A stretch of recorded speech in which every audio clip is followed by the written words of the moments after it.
Hello there you guys, welcome to one of my videos. Gonna be giving you my reaction to Ole Gunnar Solskjaer's press conference ahead of our game against Sheffield United. So he's provided us with an update on Edinson Cavani. Edinson Cavani is a doubt for the game against Sheffield. Solskjaer said it's unlikely that he's going to risk him. Cavani has missed our last two games. He missed the Manchester City game and he did miss the game against RB Leipzig.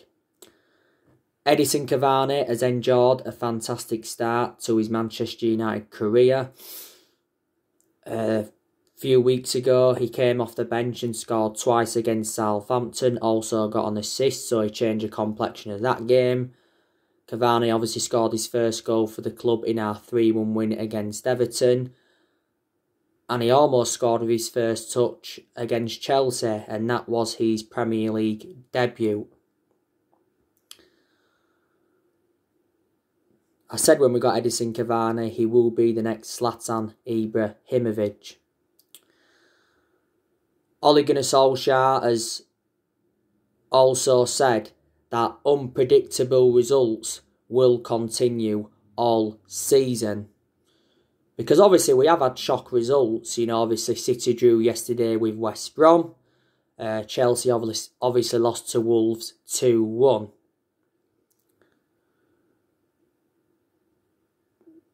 Now, fringe players were mentioned as well during the press conference. Phil Jones was mentioned, Romero was mentioned, and Marcus Rojo was mentioned. And Ole has opened the door for them to return to his plans for January. Rojo's obviously had quite a few injuries at Man United. I think we're expecting Phil Jones back in January. But actually, no, there was left out of the squad.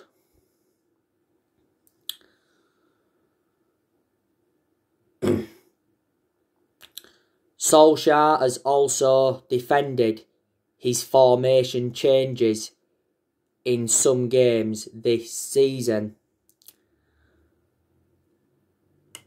And he's hit back at the criticism over this. Solskjaer has revealed Paul Pogba's favourite position, and that's playing in more of an attacking role. Obviously Paul Pogba is unhappy at the football club. Now, there was also a few other things mentioned during the press conference.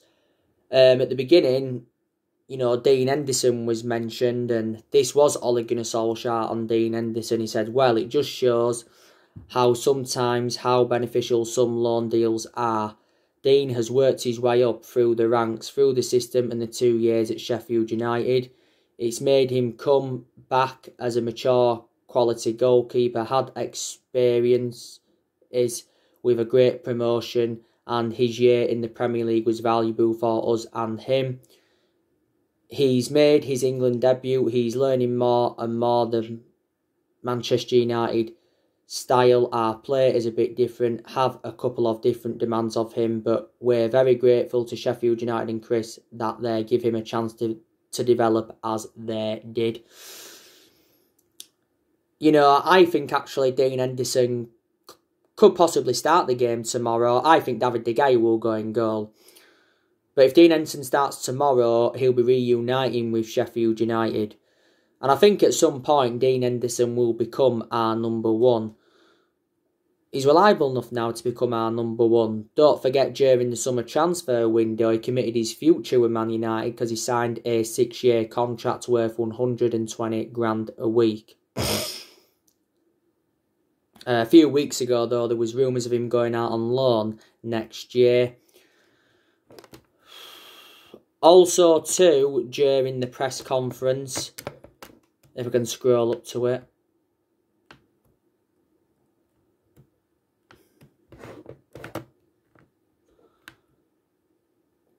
Just let me go down further. So wait there a second.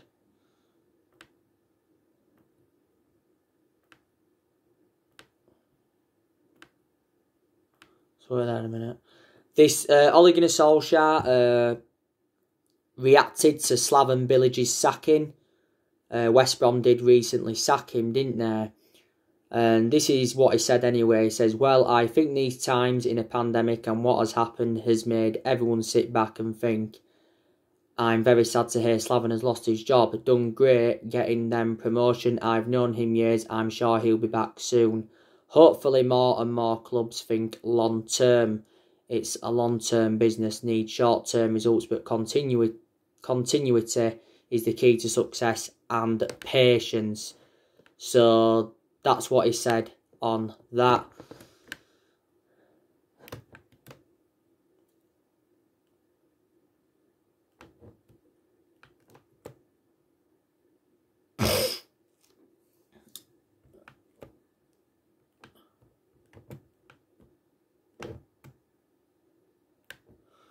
And that's really it. These were some of the stuff that were mentioned during the press conference. Now, it is a must-win game for Manchester United tomorrow night against Sheffield United. If we do win the game, I think we will go in the top 4, won't we? It's 10 wins in a row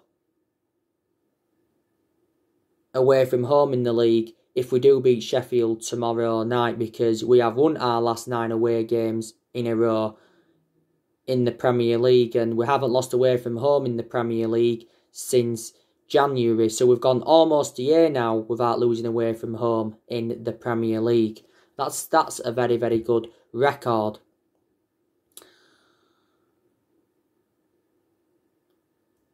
But Sheffield United are a very, very poor team. They're sitting bottom of the league. You know, they haven't even won a game yet in the league this season. They've registered 1 point from their opening 12 games. And I'm being very surprised at them because last season they did very, very well. Didn't they finish like, what, 8th or 9th?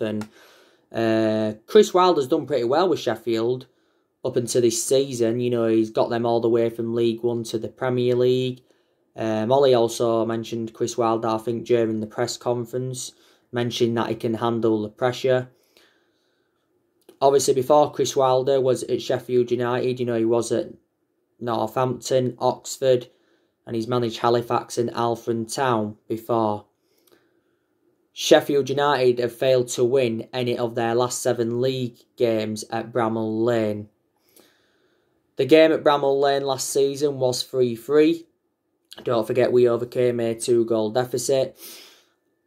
But the game at Old Trafford was 3-0. Anthony Martial had scored a hat-trick. Like I said to you on the preview not so long ago, Sheffield United have got a few players out. Obviously, Jack O'Connell's out. He's out for the season.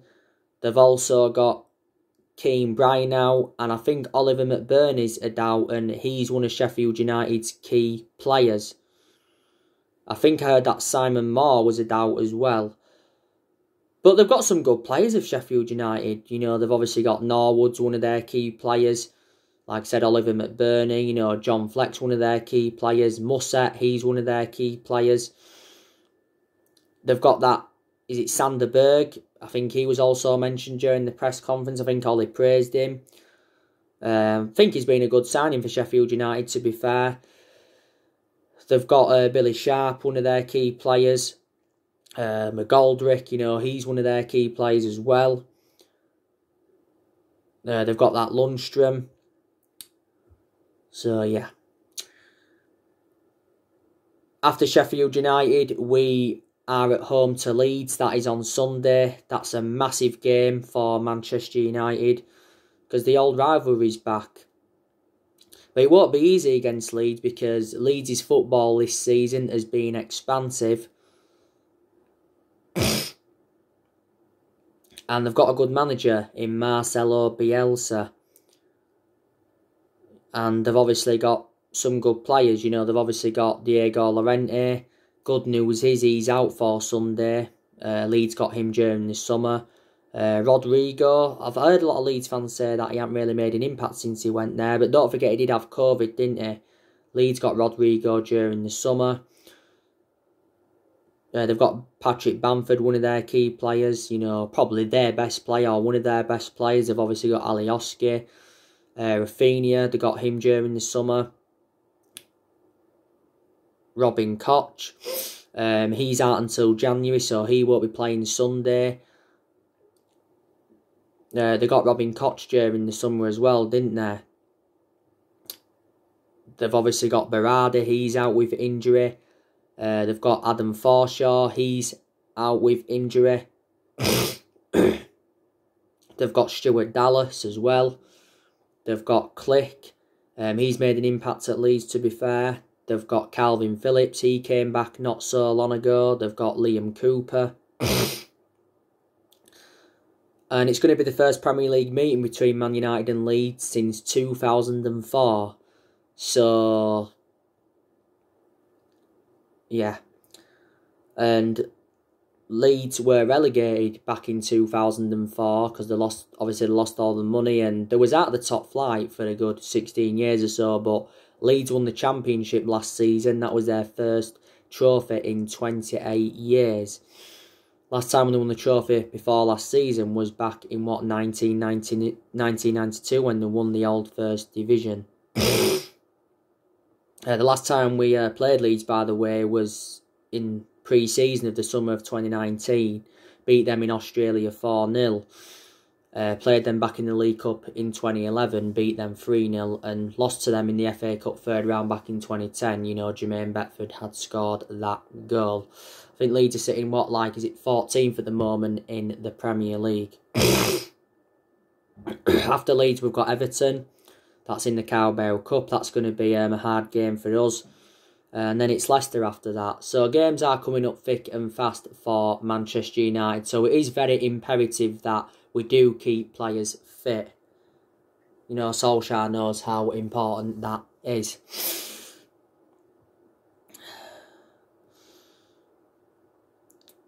But it has been up and down this season, hasn't it?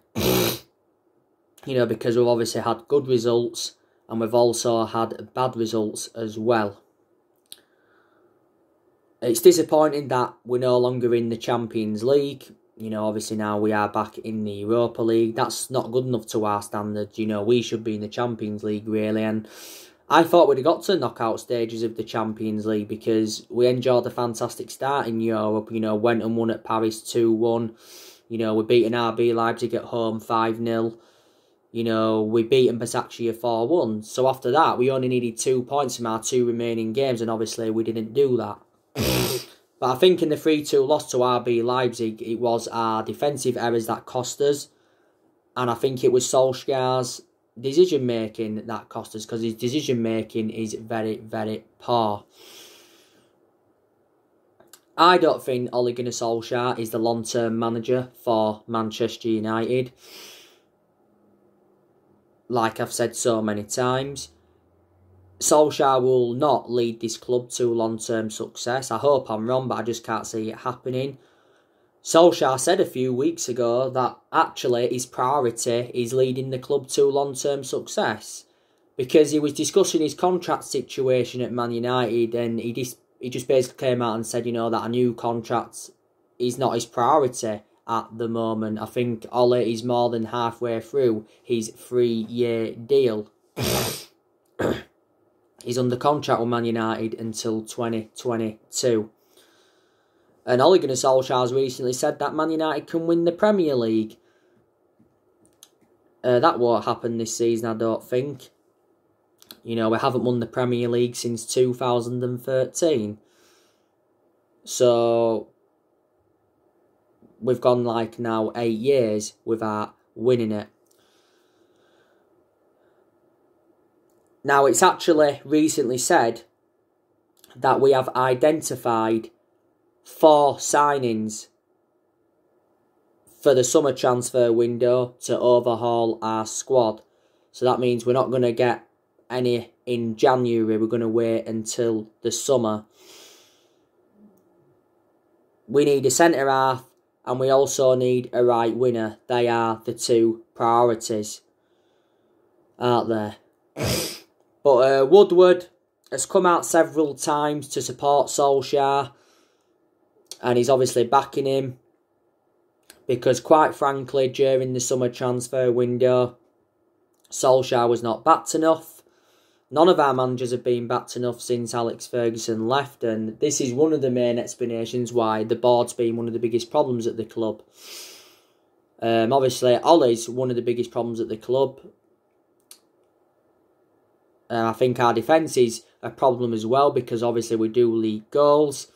We've been behind so many times this season. Obviously, we've got to solve the Paul Pogba issue in that. I think Ollie's got to identify his best 11 at the club as well. And I think he's got to select the right formation. Ollie has gone a lot with a 4-2-3-1 formation since he got appointed in as Man United manager. You know, a few times he's gone with a 4-1-2-1-2 formation. A few times he's gone with a 4-3-3. You know, in a lot of the big games he's reverted to 5 at the back. So, there you go.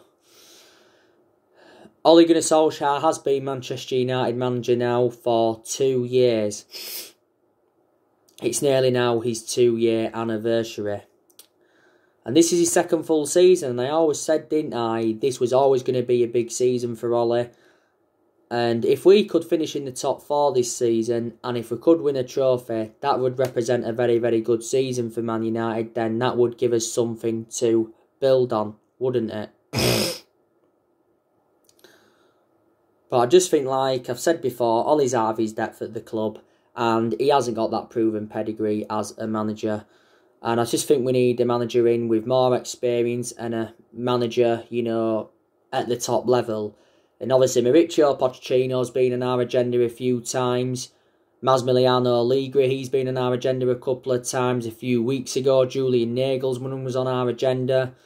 Reports from Germany recently said we could make a move for Thomas Tuchel in the next few weeks if we sack Solskjaer. But if we did sack Solskjaer, it wouldn't really solve a lot because he's not the only problem at the club, is he?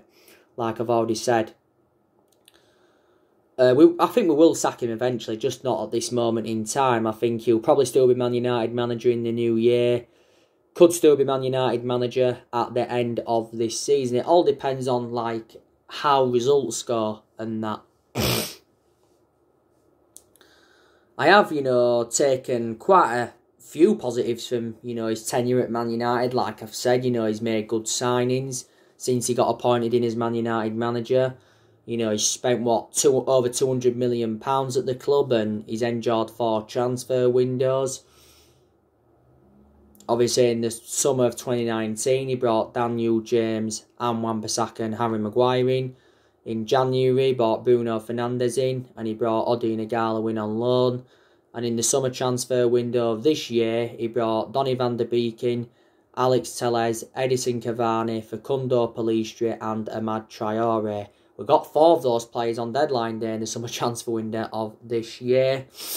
Ollie's also brought quite a few young players into the club. You know, since Ole Gunnar Solskjaer took over the reins at Man United, he's obviously had a habit of bringing young British talents into the club. Because he likes to see players develop, doesn't he? Ollie did well in his first full season last season, didn't he? You know, got us to 3 semi-finals. Got us 3rd place, and he got us qualification for the Champions League. We've obviously seen a lot of players depart the club as well since he got recommended in, and we've enjoyed some very, very good periods under him. But in the last 8 years, Manchester United have just been playing catch-up. You know, we've obviously had different managers with different philosophies. We've spent over £1 billion on players. And we've bought around 36 players in since Ferguson left.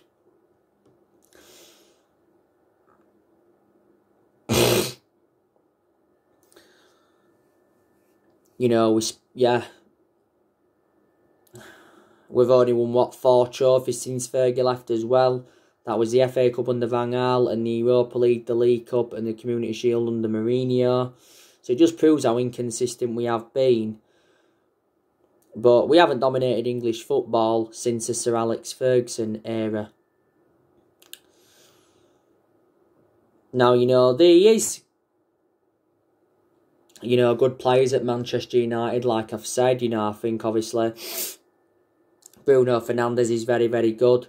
He's our best player, and he's the best signing we have made since the Sir Alex Ferguson era, because he just made such an impact, and, he's been at Man United now almost a year. He won Player of the Month for November. He's won Player of the Month now quite a few times, reflecting on his good performances.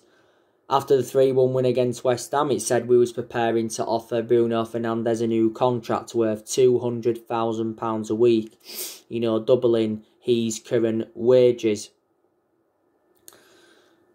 We paid £47 million for him from Sporting Lisbon back in January. In most of Bruno Fernandes' games, he's been very, very consistent. There's only been the odd couple of games where he has looked off the pace. His worst game in a Manchester United shirt was the 2-1 defeat to Istanbul Başakşehir in Turkey, because he was dispossessed like 34 times. But he predominantly plays in that number 10 role.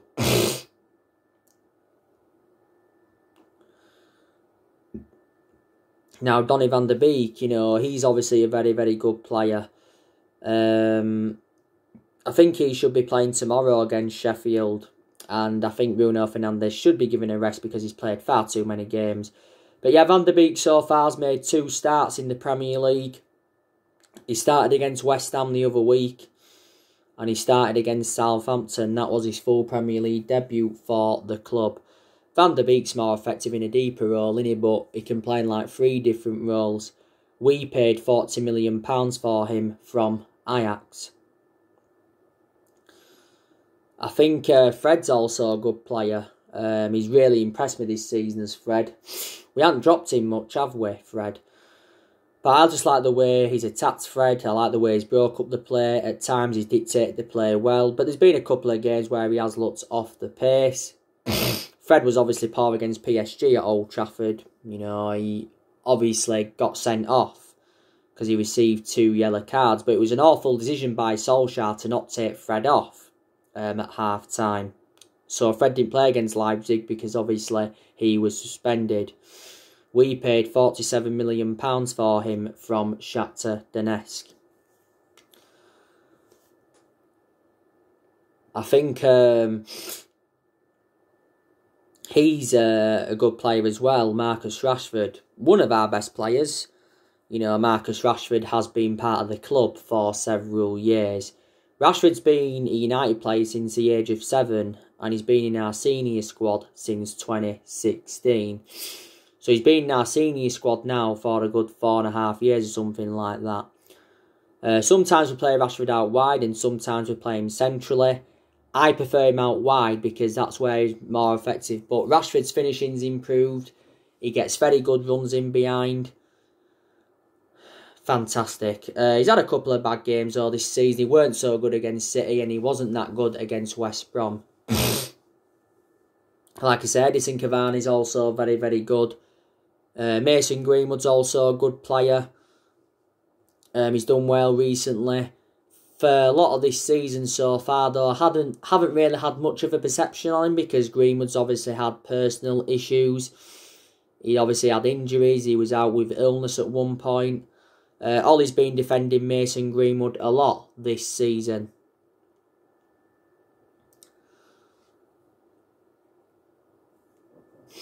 This is his second season in our senior squad. We give Mason Greenwood that number 11 shirt at the start of this season, didn't we? Sometimes plays centrally, sometimes plays out on the right. I think he's more effective out wide than he is centrally green. But he can put a good performance out when he's playing centrally alongside Marcus Rashford. I think Anthony Martial is good when he wants to be. Obviously, he hasn't been good this season, Anthony Martial, because he's been out of form and he hasn't been clinical enough, unfortunately. This season, Martial's failed to replicate what he did last season, because last season he was very, very good. He scored 23 goals in 48 games, and he was good in his debut season under Louis van Gaal. You know, we've had Martial since he was 19 and he's endured a good 5 years or so at the football club. Don't forget earlier on in the season, he had a 3-match suspension in the Premier League because he got sent off in our 6-1 defeat to Tottenham. We got Martial in a deal worth £58 million, was it? We paid like £36 million up front. I think Pogba's a good player when he wants to be. To Paul Pogba's credit, I think he's done well recently. Since he's come back from that ankle injury, isn't it?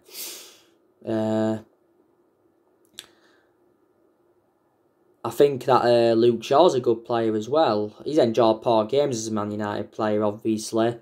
But I still think he's good. He put a good performance out against City, didn't he? His deliveries from set pieces were good. He kept City's winners quiet as well. The only element of concern about Luke Shaw is that he's injury prone. You know, Shaw's endured a good 6 years or so now at Man United. Got him in a deal worth £30 million from Southampton back in 2014. Just come back from a hamstring problem. I think Alex Telles, he's also a good player. And he's enjoyed a good start to his Man United career, but he was poor against RB Leipzig. First bad game in a Man United shirt. We got Telles in a deal worth £15.4 million. I also think that Harry Maguire is good when he wants to be. You know, he's enjoyed good games this season, but he's also enjoyed bad games as well. When he's played well, Maguire, he's been very effective in the air. He's showed that ability to play out from the back. But in the games, he's been poor in. You know, he just looks too exposed and he's made mistakes. My concern about Maguire is that he's static and he certainly wasn't worth the £80 million that we paid for him. He's the most expensive centre-half in the world at the moment. I think Eric Bailly is a good player as well. He seldom plays now. That's the problem, and you know he's injury prone, and that's my element of concern about Eric Bailly. But I'd prefer him ahead of Victor Lindelof, definitely. But there again, Victor Lindelof can be good. He has enjoyed some good games this season, but he's static and he's nowhere near on the same level as Harry Maguire. I think Wan-Bissaka is a very, very good right back, but we obviously have his reservations about him. You know, with his lack of attacking intent and you know his distribution and that. Wan-Bissaka's only scored 1 goal for the club, and that was in the 4-1 win against Newcastle earlier on in the season. So yeah, we're actually in search for a right back now. Our other option at right back is Timothy Fosu-Mensah, but he hardly plays, does he? Juan Mata, he's enjoyed some good games this season as well. So there you go.